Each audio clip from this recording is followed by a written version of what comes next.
Hello everyone, I hope all are feeling well. जो भी जाओगे बढ़िया होंगे। यहाँ पे हम लोग देखेंगे PM Modi at G7, Bharat और कनाडा फिर उच्चायुक्तों की नियुक्ति, और प्रधानमंत्री और कनाडाई पीएम की मीटिंग के बाद बड़ा ऐलान। G7 समिट हुआ है 2025 में, जिसमें प्रधानमंत्री नरेंद्र मोदी G7 समिट के लिए कनाडा पहुंचे, जहां उन्होंने इस समिट में हिस्सा लिया। केनिस्कम में आयोजित G7 शिखर सम्मेलन में हिस्सा लेने के बाद पीएम मोदी ने अलग अलग देशों के लीडर के साथ विशेष बैठक भी की। पीएम मोदी ने ऐसे ही द्विपक्षीय बैठक कनाडा के प्रधानमंत्री मार्क मार्कोनी के साथ भी की। बैठक में तय किया गया कि दोनों देश एक दूसरे के साथ संबंधों को मजबूत करेंगे। और कनाडा में G7 शिखर सम्मेलन में हिस्सा लेने के लिए प्रधानमंत्री नरेंद्र मोदी पहुंच चुके हैं। कनाडा पहुंचने पर पीएम मोदी का भव्य स्वागत किया गया। G7 समिट में यह उनकी लगातार छठी भागीदारी है। कनाडा के प्रधानमंत्री मार्क मार्कोनी के निमंत्रण पर पीएम मोदी अपनी यात्रा के दूसरे चरण में साइप्रस से कनाडा पहुंचे। कनाडा के प्रधानमंत्री मार्कानी और भारतीय प्रधानमंत्री नरेंद्र मोदी ने एक दूसरे की द्विपक्षीय बैठक की। इस बैठक में दोनों देशों में नागरिकों और व्यवसायों को नियमित सेवाएं प्रदान करने के उद्देश्य से नए उच्चायुक्तों को नियुक्त करने पर सहमति व्यक्त की गई। नेताओं ने आपसी सम्मान, कानून के शासन और संप्रभुता के और क्षेत्रीय अखंडता के सिद्धांत के प्रति प्रतिबद्धता दिखाई। प्रधानमंत्री नरेंद्र मोदी ने कनाडा के कनासिकस में G7 शिखर सम्मेलन के अवसर पर अपने कनाडियाई समक्ष मार्कोनी कार्नी के साथ द्विपक्षीय बैठक की। प्रधानमंत्री मोदी ने शिखर की सफल मेजबानी के लिए कनाडाई प्रधानमंत्री मार्कोनी की सराहना और भारत और कनाडा के संबंधों को मजबूत करने के लिए उत्साह व्यक्त किया। उन्होंने लोकतंत्र, स्वतंत्रता और कानून के शासन के प्रति साझा प्रतिबद्धता पर जोर दिया, जो भारत और कनाडा को एक साथ बांधता है। कनाडा में जो है पीएम मोदी ने नेताओं फ्रांस के राष्ट्रपति इमैनुअल मैक्रों, ब्रिटेन के प्रधानमंत्री कीर स्टारमर, इटली की जॉर्जिया मेलोनी, जापान के शिगेरू इशिबा, जर्मनी के चांसलर फ्रेडरिक मेर्ज और यूरोपीय आयोग के अध्यक्ष उर्सुला वान डेर लेन और यूरोपीय परिषद के अध्यक्ष एंटोनियो कोस्टा के साथ मेजबान मार्क कार्नी के साथ बातचीत करेंगे। G7 शिखर सम्मेलन में शिरकत करने पहुंचे प्रधानमंत्री एक झलक देखने के लिए कनाडा में प्रवासी भारतीय बेताब हैं। प्रवासी भारतीय ने बातचीत में बताया कि हम यहाँ पर कई घंटे से पीएम मोदी का इंतजार कर रहे हैं। हम उन्हें देखने के लिए उत्सुक हैं। एक खुशी की बात है कि वो हमारे बीच आ रहे हैं। हमें पूरी उम्मीद है कि प्रधानमंत्री हमसे जरूर मिलेंगे। अमेरिका के राष्ट्रपति ट्रंप ने कहा कि वो ईरान इजराइल शांति समझौते के लिए G7 शिखर सम्मेलन नहीं छोड़ रहे हैं। वहीं उन्होंने मैक्रो को पब्लिसिटी मैन बताया। विदेश मंत्रालय ने कहा कि तेहरान में रह रहे भारतीय छात्रों को सुरक्षा कारणों से शहर से बाहर शिफ्ट कर दिया गया। ये व्यवस्था भारतीय दूतावास द्वारा की गई है। जिन लोगों के पास अपनी आवाजाही की सुविधा है, उन्हें भी मौजूदा हालात को देखते हुए शहर छोड़ने की सलाह दी। कुछ भारतीयों को आर्मेनिया की सीमा के रास्ते ईरान से बाहर जाने में भी मदद दी गई। दूतावास लगातार भारतीय समुदाय के संपर्क में है ताकि हर संभव मदद की जा सके। हालात को देखते हुए आगे और दिशा निर्देश जारी किए जा सकते हैं। कनाडा के प्रधानमंत्री कार्यालय ने एक बयान जारी कर कहा है कि हम G7 के नेता मध्य पूर्व में शांति और स्थिरता के लिए अपनी प्रतिबद्धता दोहराते हैं। इस संदर्भ में हमें पुष्टि करते हैं कि इजराइल को अपनी रक्षा करने का अधिकार है। हम इजराइल की सुरक्षा के लिए अपना समर्थन दोहराते हैं।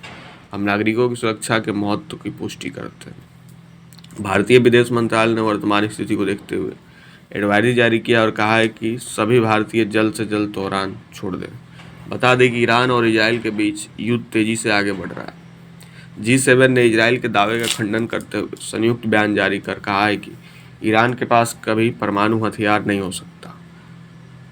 इजरायली सेना ने दावा किया था कि इसने ईरान के परमाणु ठिकाने को नष्ट कर दिया, साथ ही ईरान के कई परमाणु वैज्ञानिकों को भी मार दिया। मौजूदा ग्लोबल हालात को देखते हुए ट्रंप G7 सम्मेलन को जल्द निकलेंगे। प्रधानमंत्री मोदी से मुलाकात की संभावना बहुत कम जताई जा रही है। अमेरिका ने तेहरान से अपने लोगों को निकलने को कहा है। कनाडा पहुंचने पर पीएम मोदी ने ट्वीट किया और ट्वीट में लिखा है कि G7 शिखर सम्मेलन में हिस्सा लेने के लिए कनाडा के कैलगरी पहुंच गया हूं।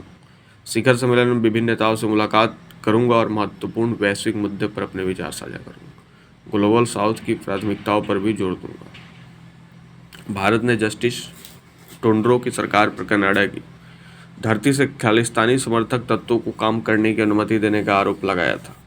अर्थशास्त्री कार्डो ने ट्रूडो के शीर्ष पद से हटने के बाद कनाडा के नए प्रधानमंत्री के तौर पर कार्यभार संभाला था।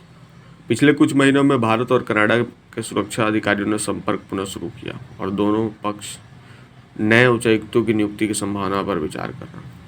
प्रधानमंत्री शिखर सम्मेलन के दौरान कई द्विपक्षीय बैठक भी करेंगे।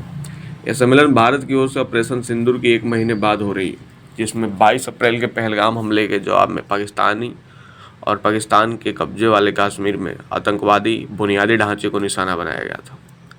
भारतीय विदेश मंत्रालय ने बताया कि पीएम मोदी G7 शिखर सम्मेलन में शामिल होंगे और इस दौरान प्रधानमंत्री G7 नेताओं, अन्य आमंत्रित देशों और अंतर्राष्ट्रीय संगठन के प्रमुखों के साथ भी बैठक करेंगे। इस मौके पर ऊर्जा सुरक्षा, प्रौद्योगिकी और नवाचार, विशेष रूप से AI ऊर्जा संबंध और क्वांटम संबंधी मुद्दे सहित महत्वपूर्ण वैश्विक मुद्दे पर भी चर्चा की। इससे पहले खालिस्तानी समर्थक अलगाववादी हरदीप सिंह निज्जर की हत्या के बाद दोनों देशों के रिश्ते खराब स्थिति में पहुंच गए थे। पिछले साल अक्टूबर में भारत ने अपने उच्चायुक्त और 5 अन्य राजनयिकों को वापस बुला लिया था, क्योंकि ओटावा ने उन्हें निज्जर मामले में जोड़ने का प्रयास किया था।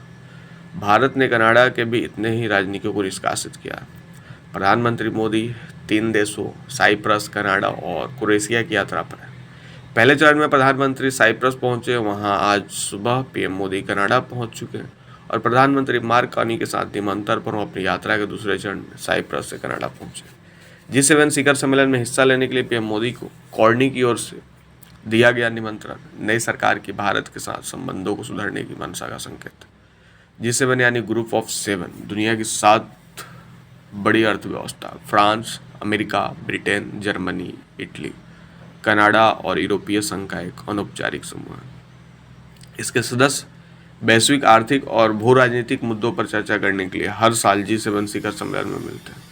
विश्व की शीर्ष 5 अर्थव्यवस्था में शामिल भारत को पिछले कुछ वर्षों से नियमित रूप से G7 शिखर सम्मेलन के संपर्क में रूप में आमंत्रित किया जाता रहा है। G7 शिखर सम्मेलन भू राजनीतिक तनाव के बीच हो रहा है, जिसमें ईरान और इजराइल के एक दूसरे पर हमले करने के मद्देनजर पश्चिम एशिया में बढ़ते तनाव के साथ अमेरिका राष्ट्रपति डोनाल्ड ट्रंप की शुल्क नीतियों के चलते शुरू हुआ ट्रेड वार भी शामिल है। इस बीच यूएस राष्ट्रपति ट्रंप जल्दी G7 समिट को वापस लौट सकते हैं। ऐसी खबरें आ रही है कि इजराइल ईरान तनाव के बीच ट्रंप ने यह फैसला लिया। तो ये थी छोटी सी information PM Modi at G7। क्या है कि कुछ लोग जो है वो दावा कर रहे हैं कि G7 समिट में नरेंद्र मोदी शामिल नहीं हुए। तो ये इन्फॉर्मेशन से और इतनी इन्फॉर्मेशन काफ़ी है जिससे हम लोग को मालूम चलता है कि G7 समिट में कौन कौन सी कंट्री आ गई है, कौन कौन से वहाँ पे लोग हैं। और आप कमेंट करके बताएंगे बाकी चीज़ें।